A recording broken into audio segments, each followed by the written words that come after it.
Welcome back, everyone, to part 3 of our four-part series. We are looking at the world of Assassin's Creed,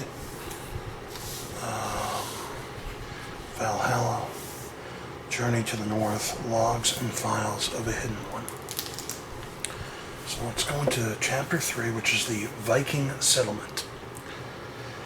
Aside from going a Vikinger raiding, nothing is more definitively Viking than the communal experience of village life. Picture the prototypical longhouse on a hilltop, overlooking a waterfront, bustling with commercial activity. Indeed, there is no overstating the centrality of the clan-based settlement as the organizing principle of Viking society. Each town is a self-sustaining community, with farmers and fishermen and hunters and herders, plus a full array of specialized craftspeople, including blacksmiths, shipwrights, woodworkers, brewers, bakers, and weavers, all gather regularly for purposes of government, to set rules, apportion lands and inheritance, settle disputes, appoint law speaker judges or other functionaries to administer tasks, and when necessary, choose new leaders or war chiefs. Allow me to preface my overview of a particular Viking settlement, Ravensthorpe, with an observation. I hope I don't sound smug or chauvinistic when I posit that the geographic region from which I hail, the Levant and the Byzantine sphere, constitutes the apex of human civilization. Indeed, Baghdad and Constantinople are easily the most affluent and cosmopolitan cities in history. Most of my Levantine brethren see Northern Europe as a barbarian hinterland full of foul weather and fouler people. But my response is this: I see in these Norse folk a crude but powerful nobility, a remarkable strength of character, and great economic and cultural potential. I would also point out that I now gladly consider this community my home. Ravensthorpe, a town tour. And obviously Ravensthorpe, for you guys who know, is the home base for Eivor in Valhalla. So, here we go. I remember our arrival in England as if it were yesterday.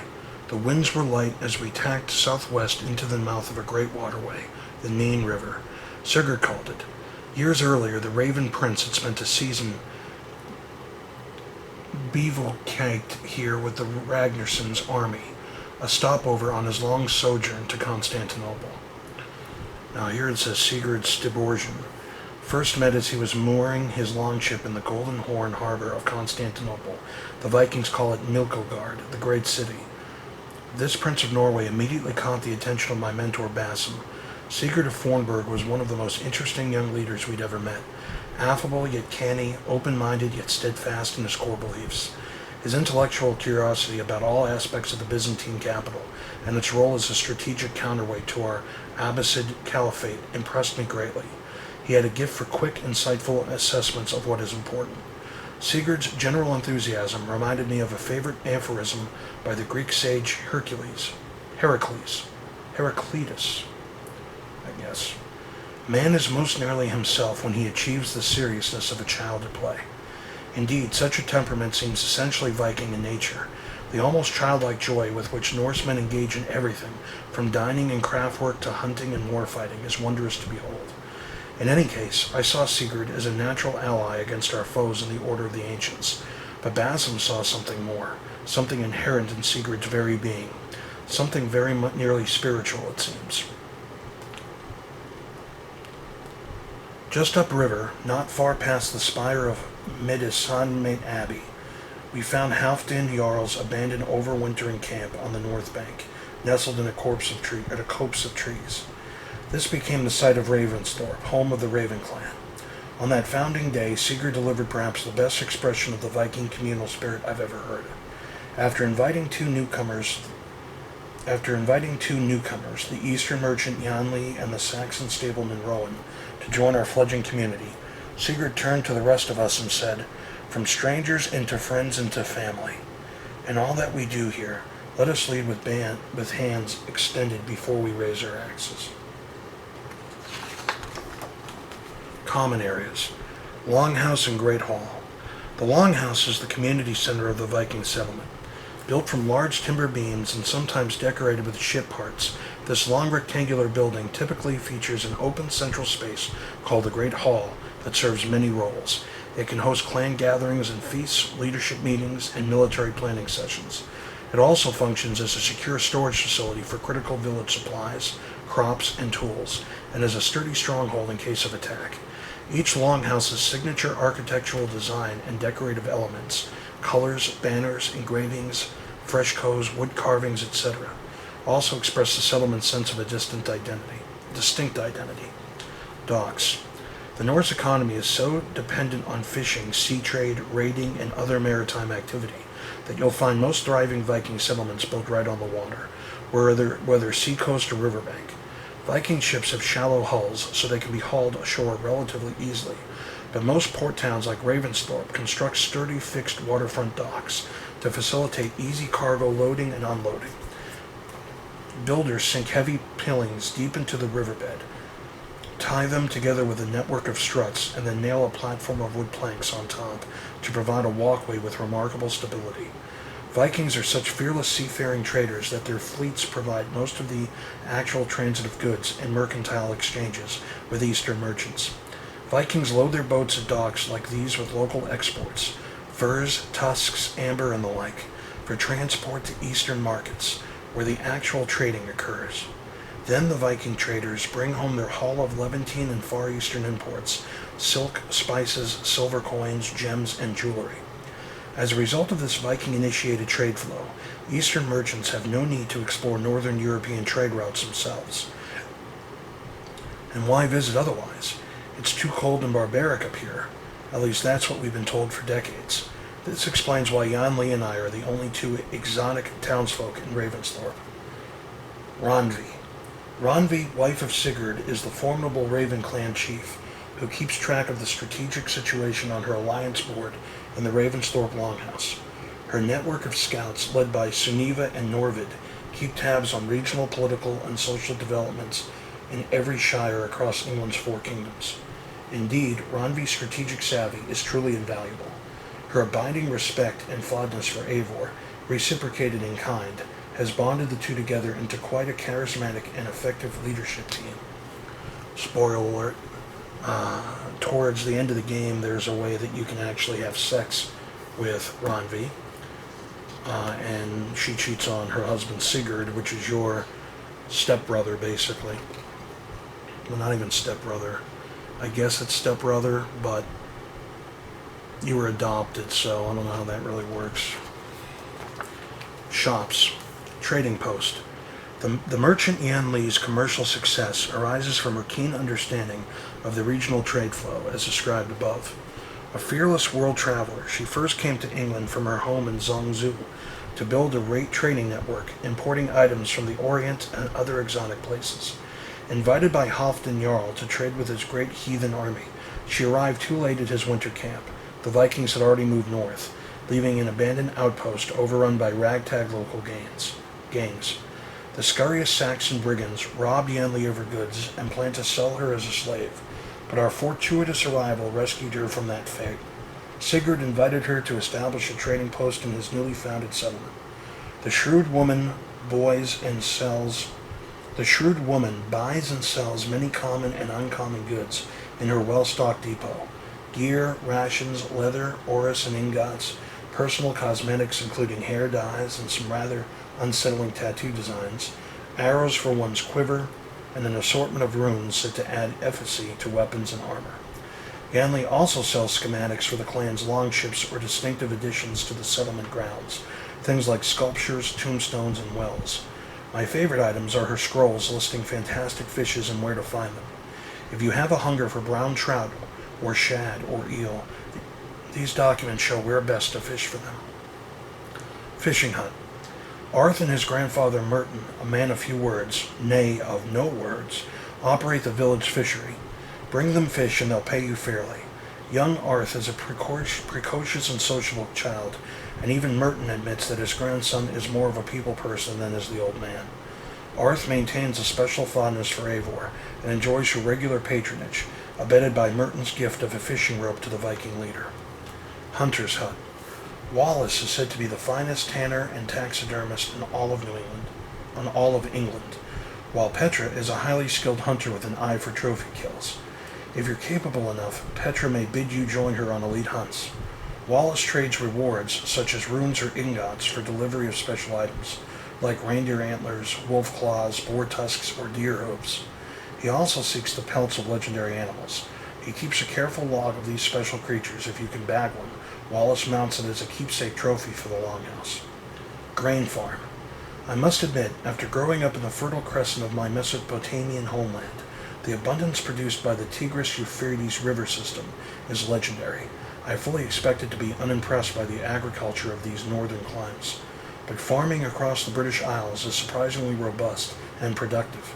This farmstead is where the hard-working Viggo, his wife Runa, and their children Sylvie and Nude grow and harvest all of Ravensthorpe's barley, ores, oats, and rye. As long as Gunnar keeps their plow blades sharp, the farm's yields are plentiful. Its high-quality grains help make Tekla's fermented brews the best in Mercia.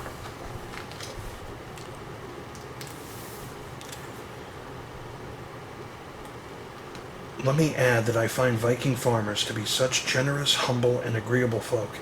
Sometimes I help Viggo and Runa work their fields, good bracing labor that helps rebuild the strength I lost in my ill-fated encounter years ago with Jot the Cruel. Few things are better for the soul than hard work with good people. Afterward, Runa always serves up a bounteous feast that we enjoy over simple talk of the weather and other topics of satisfying primal substance. Cattle Farm. This enclosure is where the Saxon family of Leofric, his wife Winfrith, and their son Bertham raise cattle for beef and dairy products. A productive cattle farm certainly adds to the bounty of any settlement feast. Not long ago, a bit of local romantic intrigue arose when young Bertham began sneaking out for secret trysts with his lover Maida, a fellow farmer who tended Ravensthorpe's chicken farm. I'm told Maida refers to him as Birdie Bee, sweet as honey. Fowl Farm. This small spread is where the Saxon farmer Bronson raises chickens and gathers eggs for the Raven clan. At first, he worked with his daughter Maida, but she left the farm to start her own craft shop, see Maida's house below, and to be with her lover Bertham, the cattle herder. Eivor told me of a letter to Maida from Bertham containing one of the most amusing proclamations of love I've ever heard. Every time I see you in town, it feels like there are frogs swimming around in my stomach, but in a good way. Maida's house. She's a weaver. After Maida's relationship with Bertham drove her away from her overprotective father's chicken farm, she sought Eivor's help to build a cozy home directly across the road from her lover Bertham's cattle farm. There she took up dyeing woolen yarn in vats and weaving tapestries of intricate design. I make it a habit to stop by and preview the brilliant patterns Maida is stringing through her warp-weighted looms. Brewery. Here, brewmaster Tekla brews the finest ales in England. This according to her own assessment, though I'm inclined to believe it. I am not much of a drinker myself, but these Vikings do love their ales and meads. Tekla's renowned winter brew is a staple at many a cold season's feast in these parts. Her secret ingredients are apples, lavender, sage, and pine tar, but her summer brew, with hints of wildflower and new honey, is every bit its equal in my estimation. Back in my caliphate, drinking fermented beverages is a strictly private affair. One does not drink in public. In fact, one does not even appear intoxicated in public. Thus, I found it endlessly fascinating that Vikings see the consumption of ale and mead as such a loud, uninhibited, joyous, and decidedly boastful communal activity. Public feasting without brew here is like bathing without water, it seems. Bakery. Bassam once told me that Ravensthorpe's bread master, Tarbin, bakes some of the tastiest bread he's ever sampled, and my mentor is quite the seasoned world traveler. Tarbin buys the finest assorted grains from Viggo and Runa's farm, as well as milled winter wheat from Saxon merchants along the river. Then he bakes it into mouth-watering works of art. Tarbin himself has something of a shadowy past, darker than his rye loaf, I'm told. When Eivor first met Tarbin in the village, she remarked that he has the look of one who swings an axe. Later she learned that Tarbin once operated as a Saxon bandit named Guthbin, member of a cutthroat gang in Lincolnshire. In fact, Tarbin's own mother was a murdering brigand, known to many as the Merciless. To Tarbin's great credit, he put this cruel past behind him, changed his name, and sought a fresh start in Ravensthorpe. Kari's house, the woodshop. This wood shop down on the riverfront near the shipyard is a source of rough sawn lumber and surfaced wooden materials for construction of buildings and important fortifications in the settlement.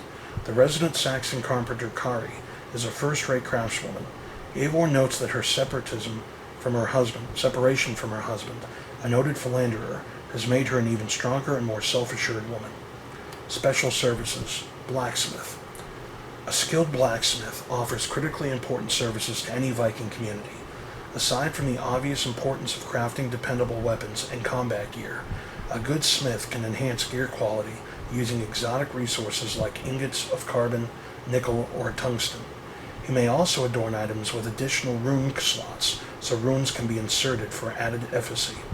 The smith also crafts the basic metal tools, hammers, awls, scythes, plow blades, utensils, and so forth, necessary for everyday economic life.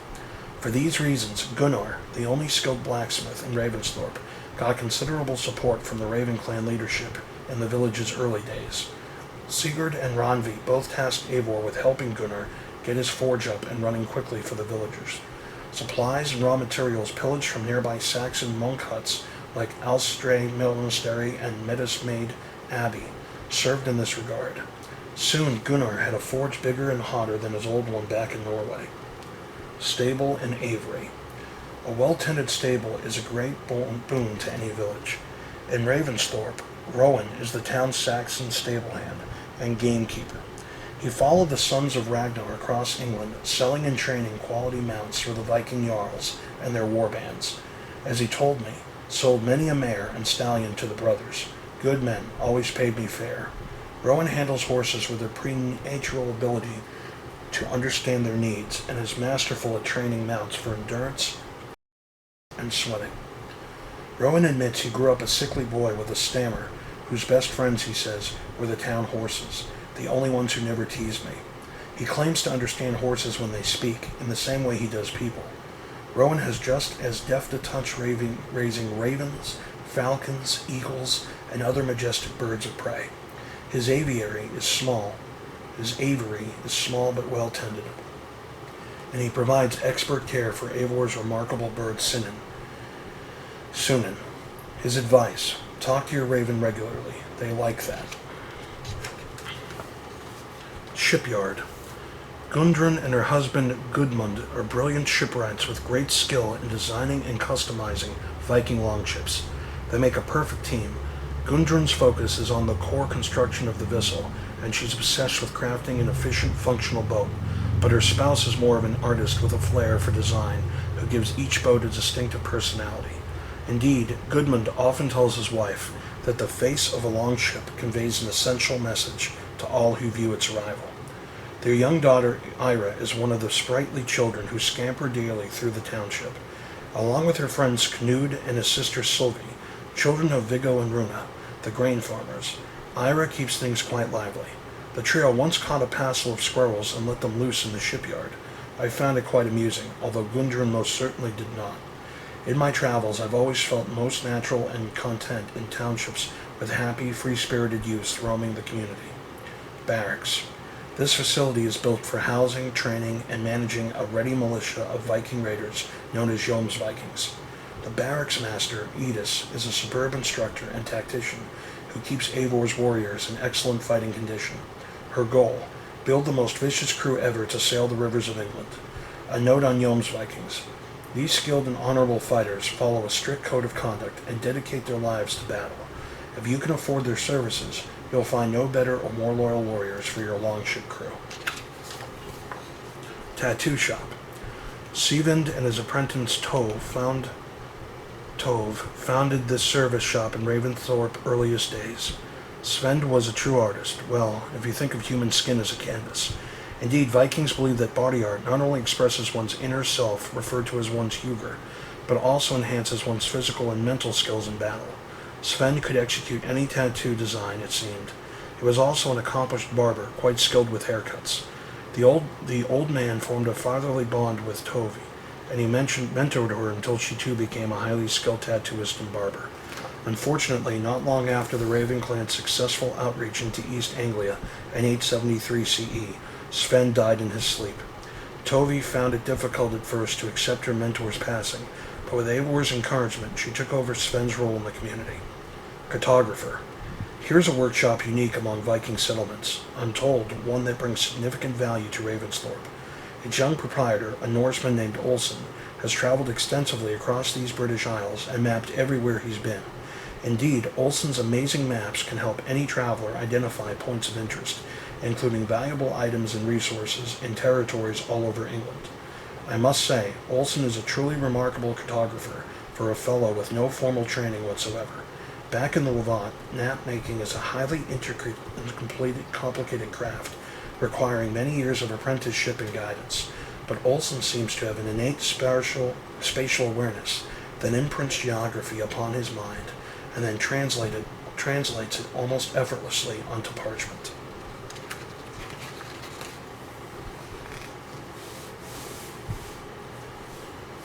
Seer's Hut. Back in Norway, the mysterious and gifted seer Valka helped Eivor come to grips with her early visions of Odin, the Allfather. When the Raven clan made its move to England, Valka stayed behind in her hut outside Fornburg, caring for her ailing mother, Svala. But when Svala passed on, Valka made passage. "We flew like seabirds," she said to Ravensthorpe. Eivor helped Valka build a suitable hut in the settlement. As Ravensthorpe's Volva, Valka serves the entire community's spiritual needs. But here she's been particularly devoted to Eivor, who Valka claims is touched, i.e. a conduit for godly tidings, always seeking ingredients, common ones like juniper berries and red clay, or exotic ones like white pigeon talons or perch gills. Valka uses them to mix special elixirs that have inspired Eivor to explore her odd visions and dreams. A side note, Valka's importance to the settlement and the high status of leaders like Eivor and Randvi contrasts with the station of women in my own homeland. In Viking villages, women regularly fill leadership roles and serve important functions in the local economy. Janli's trading post, Tekla's brewery, Kari's woodshop, Gudrun's shipyard, Tovi's tattoo parlor. The list of establishments run by the strong and talented women of Ravensthorpe is long. Even the town's deadly Jomsviking initiates train with Edis, a woman with a frighteningly thorough knowledge of martial skills. Back in my Abbasid Caliphate, well, women are certainly a powerful social force, but they cannot serve important political or economic roles. Indeed, no public life is possible for women today in the 9th century CE.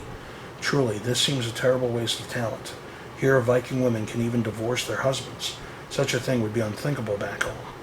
The Thousand Eyes. This establishment is not common to all Viking settlements, but valuable in a place like Ravensthorpe, with broad regional ambitions. The Thousand Eyes is a trading guild comprising vendors of exotic goods and treasures from all corners of the known world. The guild bills itself as an agency that can connect interested traders to a sprawling shadow market that stretches from the dunes of Egypt to the moors of England. All prices in this market must be paid in opal only. The master of the Thousand Eyes Guild is a fascinating young lad named Retta. Tekla calls him an old soul in a new body. Retta was first introduced